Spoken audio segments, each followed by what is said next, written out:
Bueno, buenas noches a todos. En nombre del Colegio de Médicos y de la Comisión Directiva, y en especial de su presidente, el doctor Julio Bedini, le damos la bienvenida. Y este webinario es uno de los tantos webinarios encuadrados dentro de que el Colegio de Médicos ha definido como la educación médica continua de posgrado. Dicho esto, vamos a presentar al colega, que nos va a hablar fundamentalmente de la obesidad, abordaje desde la clínica y la atención primaria de la salud.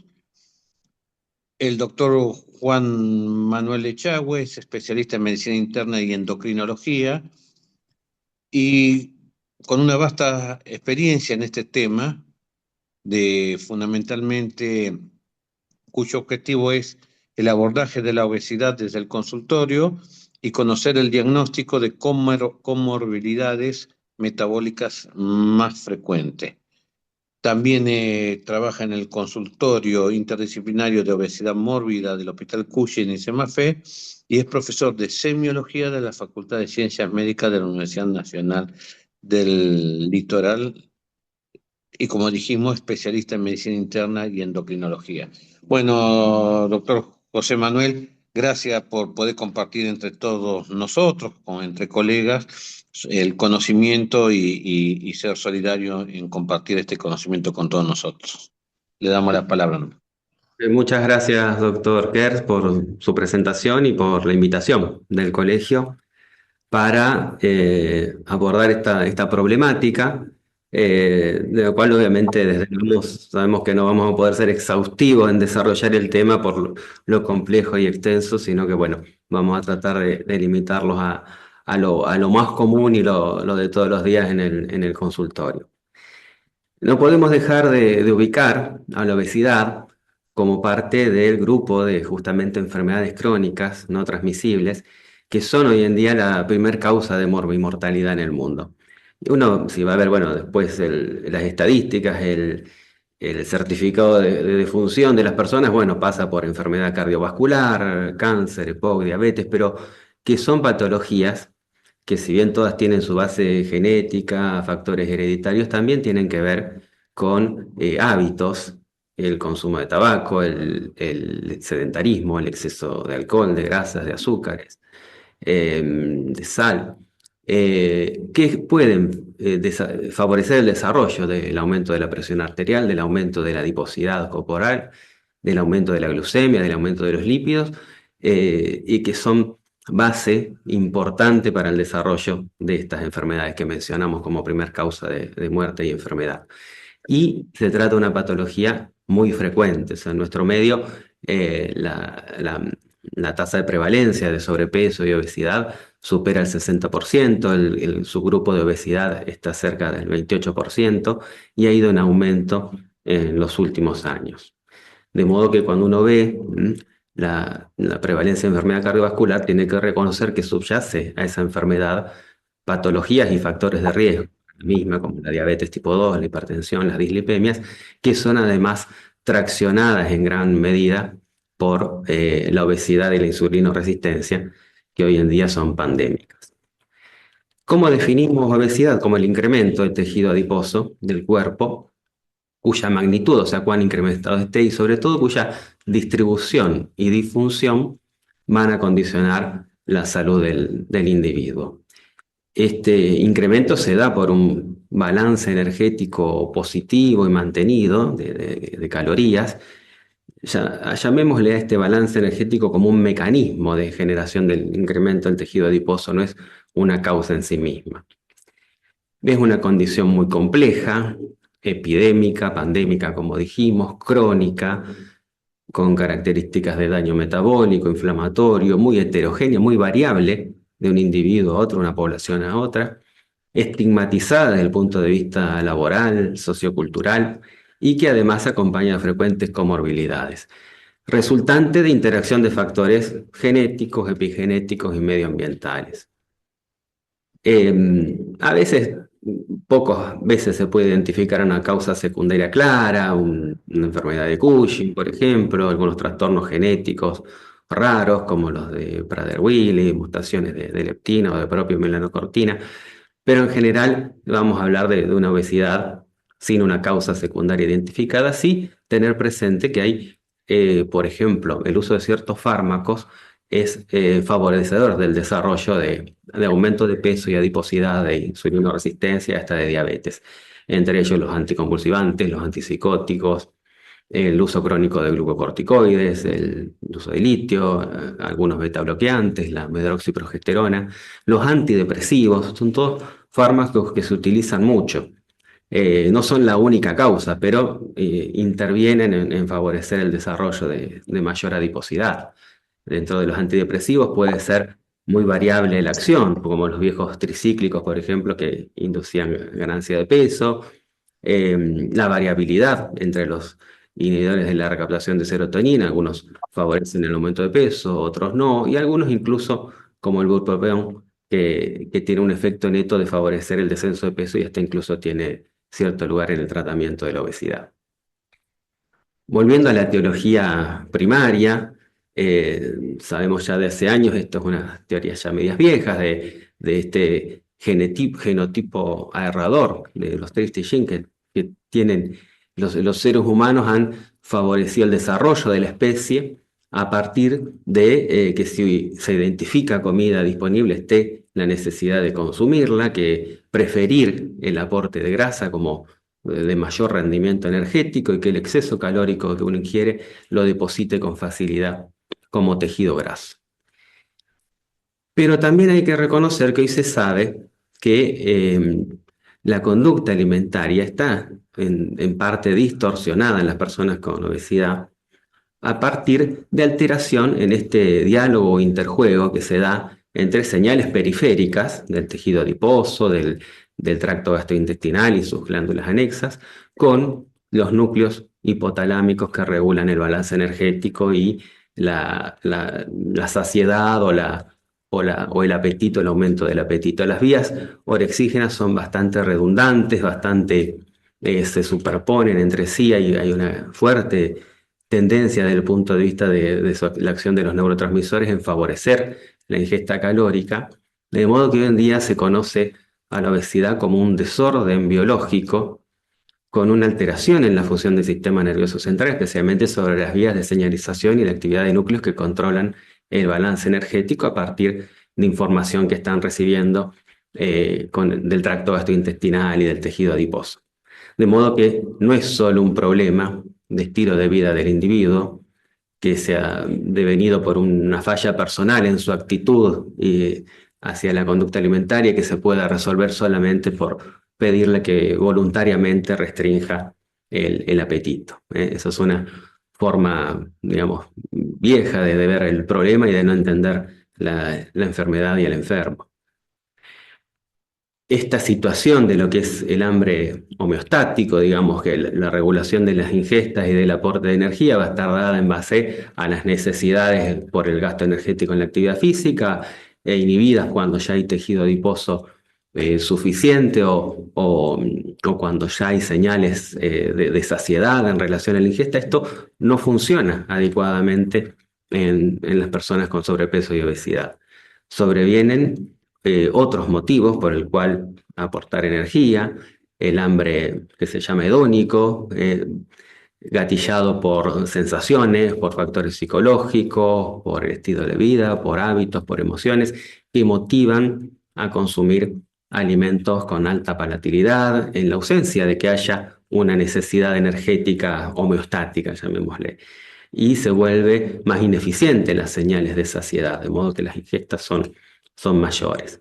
Estos problemas, algo que además está en estudios, está también hipotetizando sobre el hambre traccionado por alteraciones de la microbiota, sobre los cuales hay muchas cosas escritas, pero que bueno, también tendrían que ver con generar mayor apetito, menor saciedad, sobre todo ante alteraciones de la microbiota producidas o generadas por el tipo de alimentos menos favorables.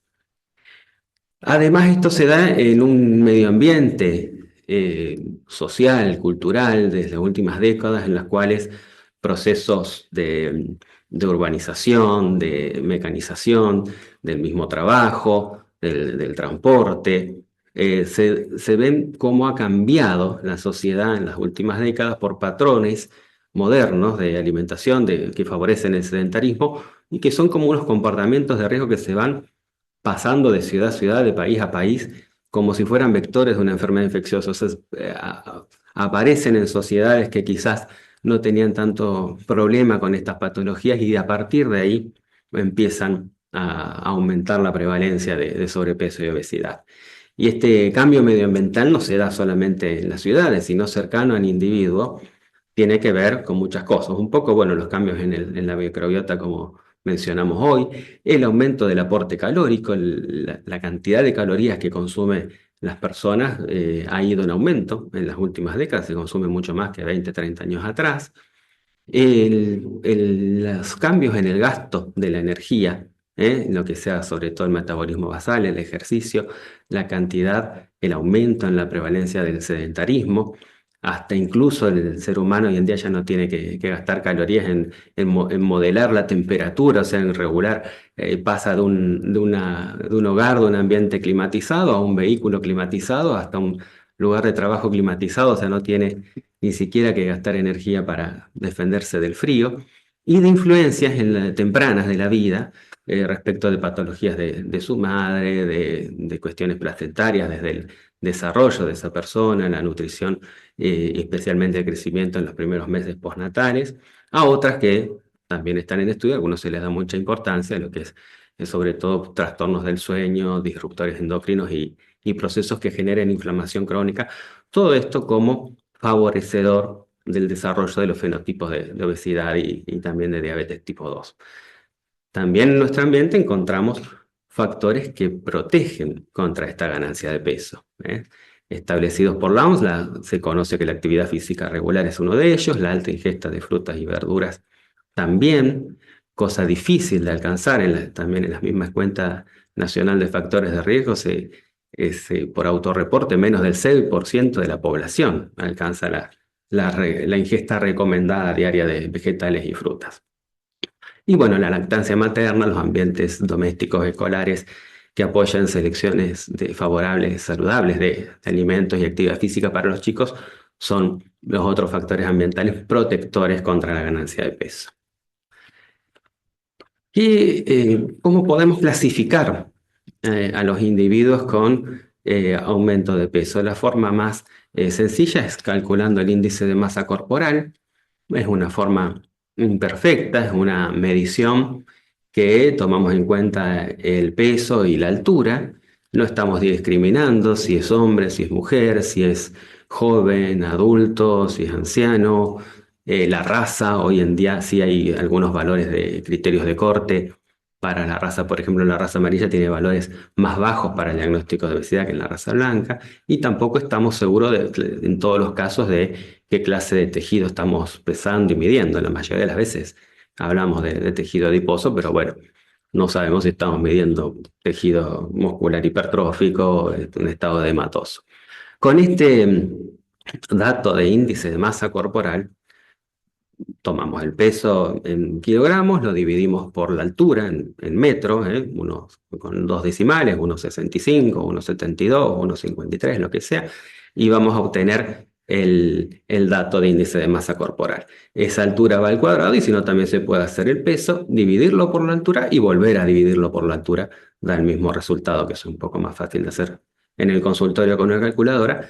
Y puede caer en esta clasificación como normal hasta 25, como sobrepeso más de 25 kilogramos por metro cuadrado, obesidad cuando es más de 30, grados 1 y 2 hasta 35 o más de 35, u obesidad mórbida cuando es más de 40 kilogramos por metro cuadrado.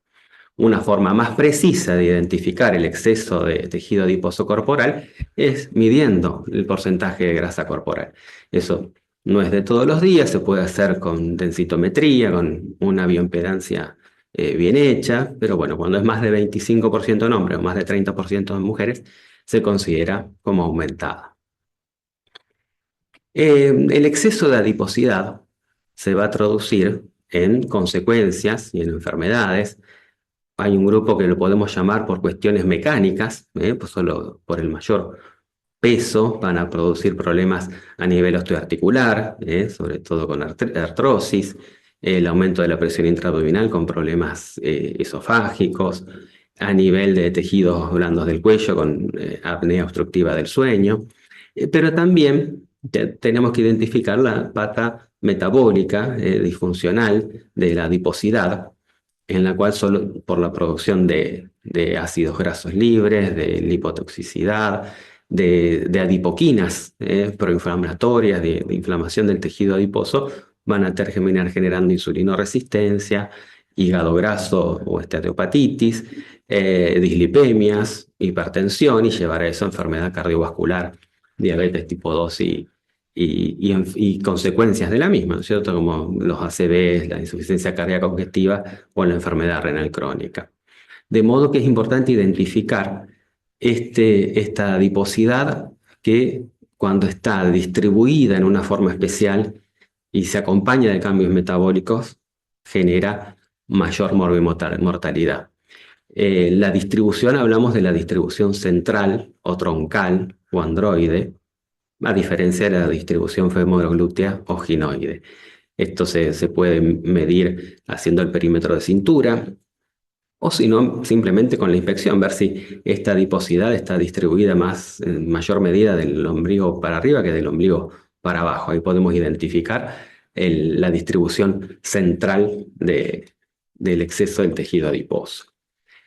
A veces la insulinoresistencia uno la ve con mucha claridad, con los marcadores cutáneos, como en este caso el ejemplo de la acanthosis nigricans, en las zonas de roce, en la nuca, las axilas, el pliegue del codo, a veces acompañado de estas pequeñas como verruguitas, los sacrocordones.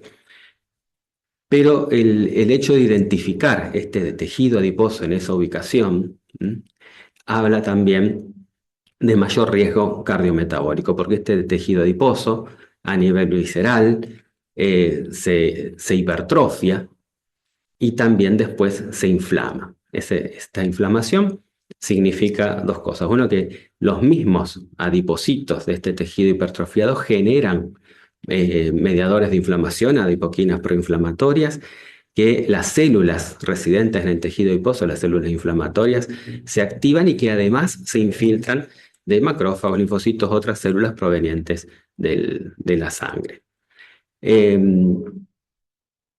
Esta cuestión de generar un tejido adiposo disfuncional tiene una base de muchos genes que predisponen, se da como dijimos, este mecanismo de un balance energético positivo, en el cual llega un punto en el cual la acumulación de tejido graso en el tejido subcutáneo alcanza un límite en esa expansibilidad. Ya no se puede expandir más el tejido adiposo subcutáneo y comienza el depósito en forma ectópica y en forma visceral. Estos adipocitos hipertróficos, distintos de los adipocitos insulinosensibles, se acompañan de infiltración inflamatoria, de fenómenos de hipoxia, de necrosis, de autofagia, de activación de estrés oxidativo y finalmente de inflamación. Esto mismo también ocurre, por ejemplo, en las mujeres, de la redistribución de grasa a predominio central o troncal versus la forma femoroglútea a partir de la caída de los estrógenos en la menopausia, que es generador de insulinoresistencia. Ese tejido también es fuente de algunos estrógenos, pero que no las protege contra los síntomas de sofocos de los déficits estrogénicos habituales, sino que por el contrario. Y fíjense, por ejemplo, que a veces, incluso dentro de índices de masa corporal normales, menos de 25 y con una masa grasa que no supera lo normal, como cuando esta distribución es más bien central, ectópica y visceral, marca que estos adipocitos probablemente estén hipertróficos y sea un tejido con activación de la inflamación. Acá la diferencia está, por ejemplo, en el perímetro de cintura, 180 en este caso y 94 en este otro. Para mujeres con índice de masa corporales y masa grasa similar. Entonces, sobre todo en estos valores de índice de masa corporal, entre sobrepeso, obesidad, es muy importante identificar esa distribución central de la grasa si está presente. El diagnóstico del síndrome metabólico de insulinoresistencia, una de las comorbilidades más importantes asociadas a la adiposidad, se basa hoy en día en base a criterios, que hay varias organizaciones que definen criterios distintos. Vamos a quedarnos con los del ATP3, que son los más populares, diría yo.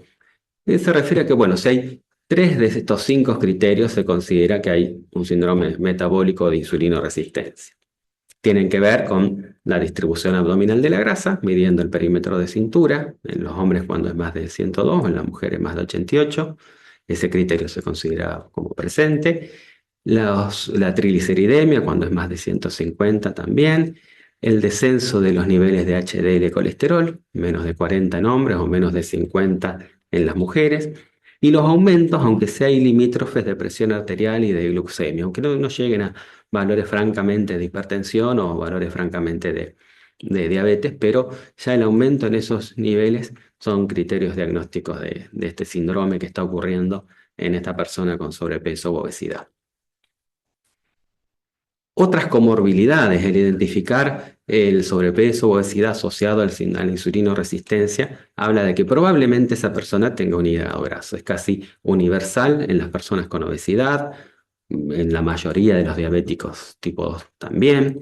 Varía desde esteatosis a esteatohepatitis, incluso más avanzadamente en estadios de cirrosis o fibrosis. Y es un fenómeno primario, incluso en modelos animales que uno induce el generar hígado graso terminan generando insulinoresistencia y diabetes. Hoy en día, bueno, se lo llama un poco distinto, pero básicamente se trata de la enfermedad hepática esteatóxica asociada a disfunción metabólica, pero es de lo que hablábamos antes como hígado graso no alcohólico. La magnitud de la infiltración grasa del hígado también va a tener que ver con las consecuencias, o sea, a mayor infiltración grasa, mayor lipotoxicidad, va a haber más hiperglicemia, dislipemia, alteración en la producción hepática de sus citoquinas propias, de sus hepatoquinas, con el desarrollo con más posibilidad de aterosclerosis, disfunción de células beta e insulinoresistencia. Otras comorbilidades, por ejemplo, en las mujeres en edad fértil, es el desarrollo del síndrome de ovario poliquístico, que es la situación de mujeres con anovulación, insulinoresistencia y grados variables de hiperandrogenismo, como causa importante de infertilidad y especialmente de mayor riesgo de diabetes tipo 2 y enfermedad cardiovascular en la adultez. La comorbilidad como la apnea obstructiva del sueño, que marca su presencia un mayor riesgo cardiovascular y tiene una relación independiente además con la obesidad y la insulinoresistencia. Y así como, además de la apnea obstructiva del sueño, otros trastornos del sueño o personas que tienen alterados sus ritmos circadianos por cuestiones laborales, por otros motivos, también se asocian con el tiempo a ganancia de peso e insulinoresistencia. La enfermedad microvascular, característica de la franca diabetes tipo 2, en realidad puede aparecer ya en estadios previos, como en estos síndromes de insulinoresistencia, con desarrollo de microalbuminuria y enfermedad renal crónica, especialmente si esa persona es hipertensa, o desarrollo de retinopatía en bajo porcentaje, pero incluso aunque no tenga una franca hiperglucemia, sino valores de intolerante a la glucosa, o la presencia de neuropatía periféricas, que también sobre todo con los años pueden aparecer, aunque no tengan francamente diabetes. Y se asocian también como comorbilidades de estas patologías, la presencia de lipodistrofias es motivo de insulinoresistencia, destacar las adquiridas como con el tratamiento antirretroviral crónico para el VIH, la hiperuricemia y la posibilidad de producir gota, los trastornos venosos crónicos en miembros inferiores, con linfedemas también, las patologías como la artrosis que mencionamos hoy, algunos cánceres que tienen más prevalencia, como el de mamas, de útero, de cérvix en las mujeres, los de colon, de páncreas, de riñón, tienen relación con el tipo de alimentación, con la hiperinsulinemia, con ser detectados con más agresividad al momento del diagnóstico. De modo que cuando hablamos de obesidad y la distribución abdominal de la misma, repasemos que va a haber una situación de secreción de adipoquinas proinflamatorias que van a favorecer el desarrollo de enfermedad de inflamación crónica de bajo grado. Va a haber un aumento en la oferta de ácidos grasos libres. Estas cuestiones tienen que ver con generar cambios a nivel del hígado, del músculo y del páncreas que van a favorecer el desarrollo de menor respuesta a la acción de la insulina, que eso es lo que conocemos como insulina resistencia, y eventualmente disfunción de las células beta y en algún grupo, subgrupo, el desarrollo de hiperglucemia y diabetes, o también el desarrollo de enfermedad hepática y en ambos casos igual el camino común final es el desarrollo de enfermedad cardíaca, renal y vascular. ¿Cómo está recomendado hoy en día encarar los pacientes con sobrepeso, obesidad y síndrome metabólico? Detectar más o menos someramente se debe ver, bueno, en qué estadio puede estar. Pacientes con sobrepeso que están empezando a hacer algo de depósito ectópico visceral, que uno le puede detectar el aumento del perímetro de cintura, o que están sobre todo por algún cambio laboral, familiar, han disminuido el desarrollo de su actividad física habitual, intervenir ya con medidas para prevenir la francobesidad y para prevenir la evolución a estadios más serios.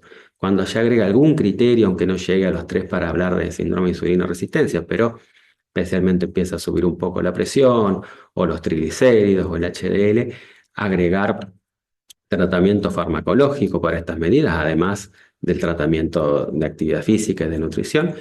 Y después, cuando ya está instalado francamente un síndrome metabólico o un síndrome metabólico de obesidad con daño de órgano blanco, ya con enfermedad cardiovascular, diabetes, enfermedad renal, eh, el síndrome ovario poliquístico, enfermedad hepática, como mencionamos. Ahí la complejidad va a pasar a agregarse la indicación de tratamientos específicos o incluso hasta las cirugías que trabajan sobre la reducción del peso.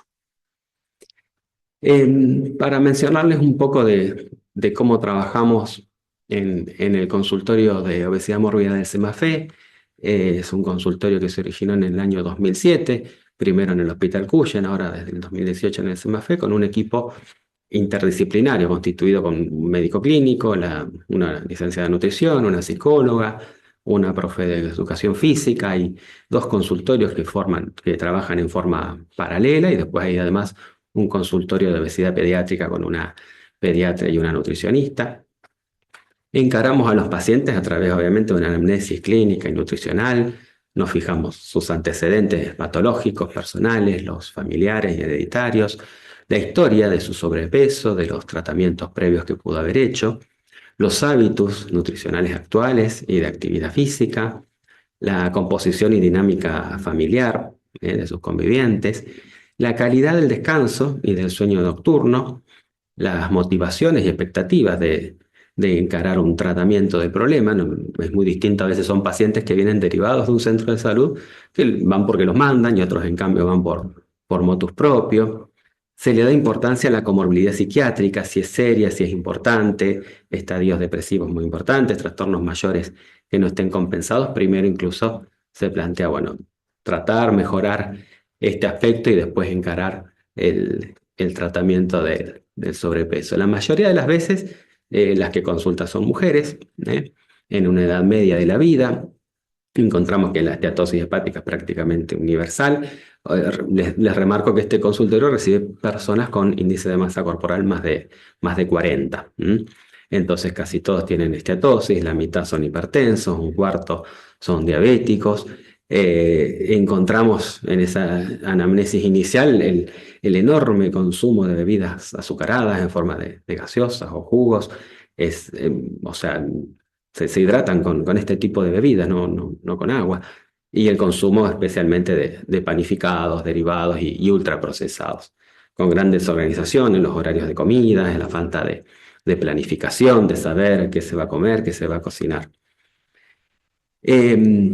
Lo pesamos, lo medimos, calculamos el índice de masa corporal. El perímetro de cintura en obesidad mórbida siempre da elevado, sobre todo en los grados de índice corporal más bajo. Es importante siempre tomarlo. Evaluamos los lípidos, recordar además el HDL, además del LDL y los triglicéridos. Su estado glucémico, si no tiene antecedentes, bueno, la glucemia, si no tiene antecedentes de diabetes en la familia, una prueba de tolerancia a la glucosa, una glicosilada. La insulinemia no es un criterio diagnóstico para la insulinoresistencia, hasta ahora no lo habíamos mencionado, pero bueno, es una herramienta que se puede medir y tomar, pero bueno, no es fundamental tenerlo. Bueno, ácido úrico, creatinina y función renal, microalbuminuria en caso de que esté muy hipertenso, que haya algo de sospecha de alteración de la función renal.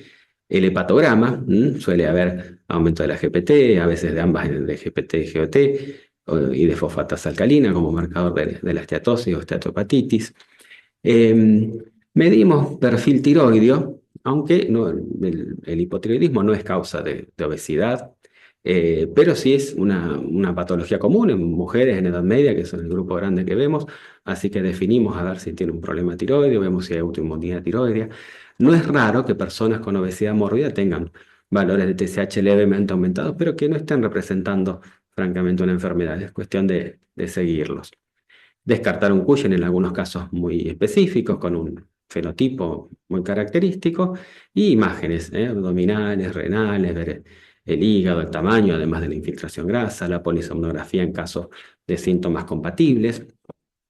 Y esto no lo hacemos en nuestro consultorio, pero si uno quisiera evaluar la composición corporal, la magnitud de la masa grasa, la masa magra, lo podría hacer a través de una densitometría corporal total. Si a los pacientes les solemos pedir valoración cardiológica, porque muchos son hipertensos, hacen un electro, un ecocardiograma, a veces una ergometría, y además como previo a la indicación de actividad física. El tratamiento nutricional propuesto pasa por trabajar sobre la selección de los alimentos, la distribución en 3 o 4 comidas principales, las cantidades y las proporciones. Como ve, esta gráfica, la verdad que es muy buena, es de las guías alimentarias para la población argentina, del 2015, ya tienen 10 años. Es un material que, si lo buscan, lo encuentran, es un poco largo, pero además tiene gráficos muy interesantes, este es el principal, y además tienen cuadros que explican cada una de estas secciones o colores, cómo recomendar a las personas su consumo. Esto de tratar de llegar a una buena proporción de vegetales y frutas es difícil, ¿eh? Uno siempre se plantea ver qué dejar, qué disminuir, qué suprimir, pero en realidad también hay que eh, hacer pie en esto de tratar de llegar al consumo recomendado de vegetales y fruta, que es por lo menos lograr, se dice, y bueno, 5 porciones serían hacer un consumo de vegetales en almuerzo y cena con 2 o 3 frutas al día también. Están casi todos los vegetales acá, salvo papa, batata y choclo, que pasa en este grupo, que es el de carbohidratos, que es el grupo que hay que empezar a trabajar a reducir gradualmente, después que haya un aporte de calcio con lácteos descremados, de proteínas con huevos y carnes también magras, y vigilar el consumo de aceites, que es por su alto contenido calórico, pero que son esenciales y fundamentales que estén todo el día. Y hay un grupito ahí que dice opcionales, que en realidad sería como ocasionales, que son las cosas que justamente son más nocivas, pero que sabemos que no es que las van a dejar de consumir, van a aparecer en eventos o situaciones especiales. Más agua, más actividad física, menos sodio, y sobre todo un trabajo que, sobre todo la nutricionista, carga con esto de hacer educación alimentaria y nutricional y de trabajar en cada visita, en cada consulta sobre este tema. Incluso hasta nosotros tenemos esta gráfica pegada en la pared, en un póster grande, y bueno, constantemente recurrimos a ella, que es la forma para poder explicar a los pacientes y que vayan viendo cuán lejos están y cuánto se van acercando a esta propuesta como si fuera, digamos, una hoja de ruta, o sea, un objetivo a tratar de llegar. Eh, También parte de este tratamiento es desterrar mitos y falsas creencias que a veces vienen incluso de recomendaciones gubernamentales. ¿No? Todos crecimos con estas pirámides nutricionales donde la base de la alimentación era el grupo de carbohidratos, de granos, cereales y derivados. Incluso esta, que es anterior al 2015, fue la inmediata anterior a la que vimos antes, también ponía como base de la alimentación, fíjense, el carbohidrato y además productos hasta procesados como los copos de maíz, enlatados. Eh, y se trabaja con esto. En cada consulta hay también talleres grupales que se coordinan por las psicólogas de los equipos. Se trabaja la relación con las emociones. A veces, bueno, en algunos casos particular, consultas psicológicas o psiquiátricas personalizadas y iniciar un seguimiento periódico. Dentro de las propuestas está también el estímulo de empezar a hacer actividad física, o sea, la prevalencia de sedentarismo que nosotros vemos arriba del 80-85%. Sabemos que la actividad física tiene una relación inversa entre el desarrollo de síndrome de insulino resistencia y el ejercicio, y que incluso, aunque no haya una gran pérdida de peso, sí la actividad física ayuda a disminuir la adiposidad abdominal, mejorar la insulino resistencia y tiene un papel importante en la prevención de la recuperación del peso. Se empieza por cosas cotidianas, aumentar el movimiento en lo cotidiano, de modo que no esté tantas horas sedentario, reducir las horas de sedentarismo, y después se propone que incluso en el CEMAFE se dan clases en un gimnasio, hay 2 horarios con 2 profesores, empezar a trabajar los músculos, trabajar la fuerza y el equilibrio. Después también no menospreciar al paciente, o sea, tratar sus factores de riesgo. Esto está extrapolado, esto es de los trabajos del Steno 2 en los pacientes diabéticos, pero que demostró que el tratamiento intensivo de todos los factores de riesgo, o sea, de lípidos, presión arterial, la glucemia, favorece el pronóstico y disminuye la muerte cardiovascular, ACV, infarto. Y a veces si estos pacientes con obesidad quizás no son diabéticos o no lo son todavía, por ahí se menosprecia el riesgo, cosa que en realidad no, hay que darle importancia y tratar todos los factores de riesgo junto con su patología de base. El tratamiento farmacológico específico de la obesidad en los últimos años ha adquirido notoriedad por la aparición de unos grupos farmacológicos, que vamos a charlar muy brevemente, pero que aparentemente están trayendo muy buenos resultados. Nosotros en el ámbito público no disponemos de la mayoría de esos, en muy pocos casos ahora usamos algo de liraglutide, pero bueno, están autorizados, existen para tratar la obesidad, drogas que actúan a nivel del sistema nervioso central, reduciendo el apetito, como es la combinación de topiramato fentermina y de naltrexona bupropión. Cunexa y Naltreva son los nombres comerciales, tienen un efecto de reducción de peso un poco más moderado. El viejo Orlistat o Senical original, que bloquea la lipasa pancreática y la absorción del 30% de las grasas dietarias. Estos, por ejemplo, la mayoría puede lograr un descenso del 5% de su peso inicial, pero cuando uno busca, a ver, bueno, descensos más importantes, menos de la mitad de la gente lo logra. Existe acá nombrado un hidrogel de ácido cítrico y celulosa oral, se llama Plenity, yo creo que en el país no se consigue, y después el grupo de análogos de GLP-1, medicamentos originados para el tratamiento de la diabetes y que en dosis más altas de lo que se usa para diabetes se usan para bajar de peso, entre ellos la liraglutide o Saxenda o el semaglutide, que en nuestro país lo que se consigue es el Ozempic, que es una dosis baja que se usa para la diabetes, no es el que se usa en esta dosis en otros países para la obesidad. Estos actúan en parte a nivel del sistema nervioso central, reduciendo el apetito, aumentando la saciedad, y tienen efectos a nivel intestinal también, con retraso del vaciamiento gástrico, bueno, mejoran el perfil glucémico, la secreción de insulina y de glucagón.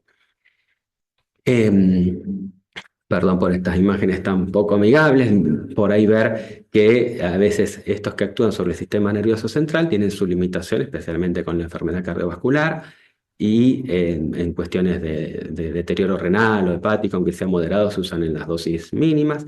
En cambio, los análogos de GLP-1, prácticamente hoy en día hay trabajos que muestran especialmente en la población diabética, mejoría en enfermedad cardiovascular, en enfermedad renal, de modo que tienen un poco menos de contraindicaciones por ese lado. Estos son trabajos, bueno, de cuando apareció el semaglutide para obesidad, ¿eh?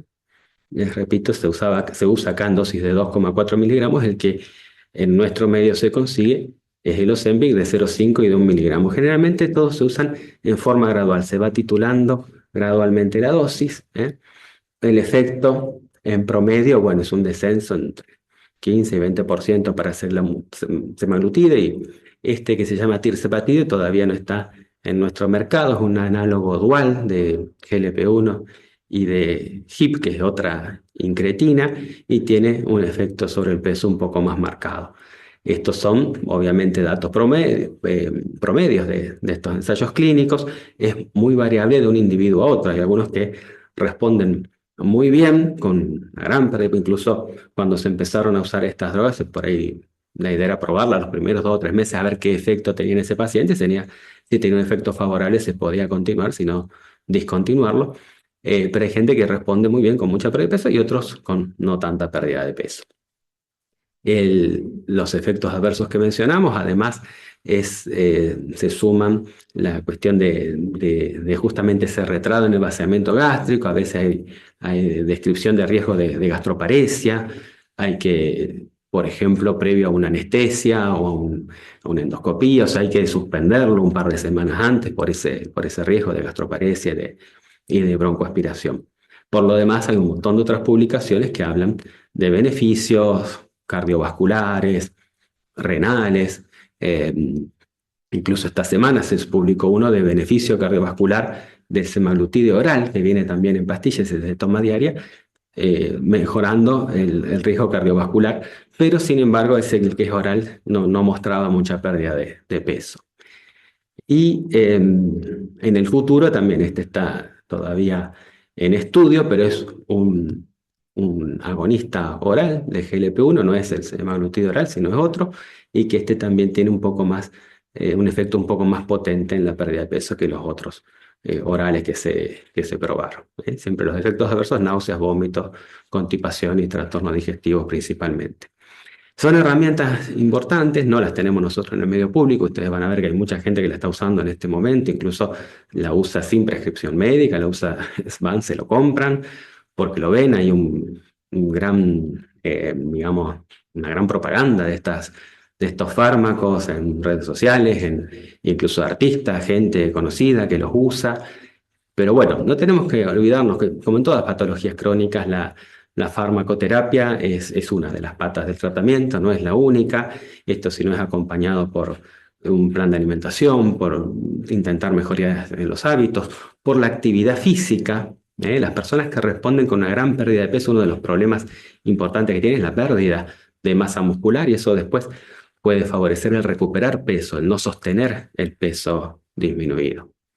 Así que de modo que la obesidad va a seguir siendo un problema. O sea, estas drogas que son prometedoras igualmente no tienen una fecha de inicio, pero una fecha de final. La propuesta es que se tengan que hacer durante toda la vida. Y bueno, tanto a los pacientes como a los médicos nos da no sé qué usar una droga relativamente nueva, decirle que la tiene que usar para toda la vida. Eh, va a ser, va a seguir siendo resorte del tratamiento nutricional, sobre todo de la actividad física, además de la farmacoterapia que se pueda en ese momento usar. Les agradezco a ustedes su atención, por bueno, un lunes, después de un día de una jornada de trabajo, de cansancio, haber dispuesto este rato para escuchar de este tema. Quedan cosas pendientes, yo creo que bueno, más adelante en el colegio se puede organizar para hablar un poco más de lo que es sobre todo, bueno, cirugía bariátrica o profundizar más en el tratamiento nutricional con expertos dedicados al tema. Así que bueno, muchas gracias por la atención y abierto los últimos minutos a charlar o a comentarios o preguntas que puedan surgir.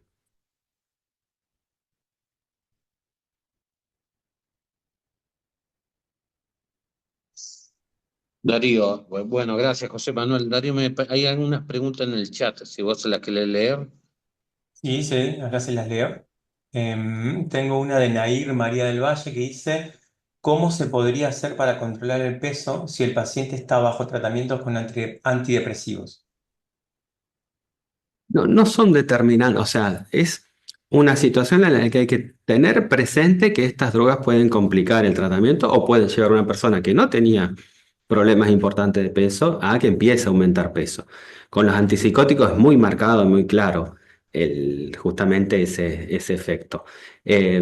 No quita, bueno, de tratar de ver dentro de esos antidepresivos cuáles son los menos eh, complicados. El bupropión se usa incluso hasta como bajar de peso, pero bueno, no es del uso habitual de- como antidepresivo. Pero bueno, buscar dentro de ese perfil, evitar quizás los tricíclicos, los más viejos, y tratarlo desde el punto de vista además nutricional y con actividad física, que eso siempre ayuda. Otra pregunta de Patricia Espinosa dice, ¿en el CEMAFE atienden por obra social? Bueno, creo que todos los consultorios reciben derivaciones de los centros de salud, incluso hasta la forma de sacar turno es justamente una tornera que es de la provincia, ¿no? Ni siquiera nosotros que estamos ahí adentro podemos poner turnos nuevos de primera vez. Pero sí, si sacan el turno, se ven. Nosotros más o menos un 25% de los que nosotros vemos tienen obra social. Después Germán Ramos pregunta, ¿CEMAFE o el Hospital de Niños tienen algún consultorio de obesidad para menores de edad o pediátricos? No sé, siempre hubo en el hospital de niños, en este momento no lo sé. En el equipo este que se formó cuando nos mandaron al Semafer, los que estábamos en el Cushing y los otros colegas que estaban en el Iturraspe, hay una pediatra con una nutricionista que hacen un consultorio de obesidad pediátrica, que ese incluso es para chicos con sobrepeso, no hace falta que tengan obesidad mórbida. También se saca turno de la misma forma. La doctora Daniela Longo dice, ¿cuál considera que tiene mejor resultado, liraglutide o semaglutide? ¿Cuál es el periodo máximo por el que puede indicarse? ¿Qué sucede con la pérdida de masa muscular? ¿Es afectada por estos fármacos?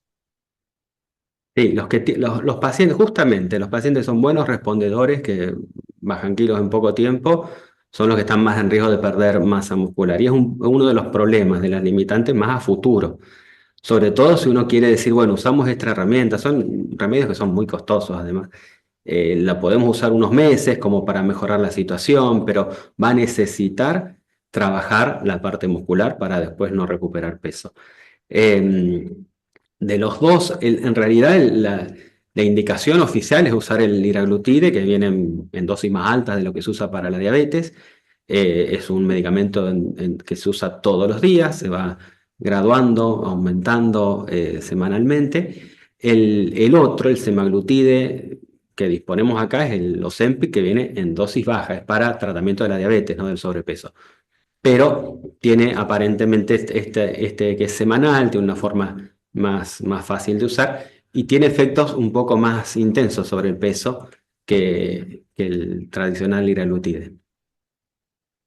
Bueno, Viviana Parra dice, excelente José, ¿qué opinas sobre guías como NICE de Reino Unido que recomiendan iniciar metformina de entrada en pacientes que necesitan psicofármacos que aumentan de peso? Totalmente de acuerdo. Nosotros usamos muchísimo la metformina, no solo en la diabetes, sino fuera de la diabetes. La metformina demuestra en los pacientes sobre todo con antipsicóticos, reducir la progresión a diabetes, que si no es bastante alta, y ayudar a controlar el aumento del peso con estas drogas. Y se usan en dosis plena, ¿eh? Bueno, Germán Ramos pregunta, ¿cuánto tiempo es necesario esperar para saber si el tratamiento farmacológico está haciendo efecto? Cuando se hablan de estos compuestos de GLP-1, lo tradicional es eso, intentar 3 meses, 12 semanas, ver el efecto y bueno, si justamente como tienen costo y a veces efectos adversos, sí, sí vale la pena continuarlo. Después Carolina Cerricchio dice, ¿hay efecto rebote con suspensión del tratamiento? Los tratamientos farmacológicos, sí, todos tienen efecto rebote, todos. Después, Ese es uno de los grandes limitantes. Por eso, a veces el planteo si uno dice intentar usar algo de esto es en el mientras tanto hacer otras cosas. O sea, tratamiento nutricional, generar hábitos, trabajar sobre la actividad física y los músculos para disminuir esa recaída, esa recuperación de peso. Silvana Cantaruti pregunta, ¿las cirugías se continúan indicando? ¿El Masindol sigue en circulación? ¿Lo recomiendan? Generalmente ese tipo de anorexígenos como el Masindol, no, cuando se usaba era muy limitado, había que usarlo solo unas pocas semanas porque trae riesgo de hipertensión, de rebote también. La verdad que nosotros no lo usamos. La cirugía sí, especialmente en la obesidad mórbida, tiene una indicación clara. A nivel público no tenemos, digamos, mucha facilidad, o sea, tenemos que ver a dónde podemos derivar dentro de lo público. Eh, con la pandemia eso se frenó mucho. Bueno, hoy en día tenemos una conexión con los equipos de Rosario, se lo puede derivar, pero bueno, no es que todos los pacientes los mandamos a operar, al contrario, tenemos un cuello de botella ahí, así que el trabajo es sobre todo más dentro de lo convencional. Pero sí, las cirugías están claramente indicadas, claramente indicadas. Hay que ver en el tiempo que ocurre. Uno ve esto, hoy se hace mucho la cirugía para obesidad mórbida, y bueno, capaz que está en la gatera salir un fármaco que tiene efectos similares, sin necesidad de someterse a algo que en el fondo termina siendo una amputación del aparato, de parte del aparato digestivo para ayudar a regular el peso. Bueno, no tengo más preguntas, doctor Kers. Muchos agradecimientos hay, muchísimos agradecimientos. No sé si usted quiere agregar algo. Sí, bueno, José Manuel, gracias primero lo dicen todos los agradecimientos, por la excelente disertación, por haber compartido tu conocimiento solidariamente en este tema, como bien dijiste, que es una epidemia, pandemia, y qué bueno que en el Colegio Médico nos podamos reunir todos como médicos, o sea, una entidad deontológica, y poder haber escuchado tu disertación. También aprovechar para los que ingresaron más tarde, que en la página web donde dice Oferta Académica 2025, el 26 de marzo comenzará el taller práctico de suturas, el 26 de marzo también el curso de investigación clínica. Va a haber un curso práctico de fotografía con celular y un taller de oratoria efectiva que comenzará el 3 de abril. Bueno, todos estos cursos están en la página web, en la oferta académica 2025, y José Manuel, te tomamos la palabra para los temas que propusiste, como la cirugía bariátrica, para un futuro webinario, que va a quedar, queda grabado dentro de la página del Colegio de Médicos, en lo que son los MOOC. Todos aquellos que lo quieran ver asincrónicamente tienen que solicitar, llenar un formulario y pueden acceder a este webinario. José Manuel, muchas gracias por tu generosidad y gracias por estar en el colegio y compartir con todos nosotros. Bueno, muchas gracias, doctor Kers, y al colegio, a la comisión por la invitación, ¿eh? Y bueno, especialmente a todos los que se quedaron hasta esta hora escuchando del tema, ¿eh? Muchas gracias y saludos a todos.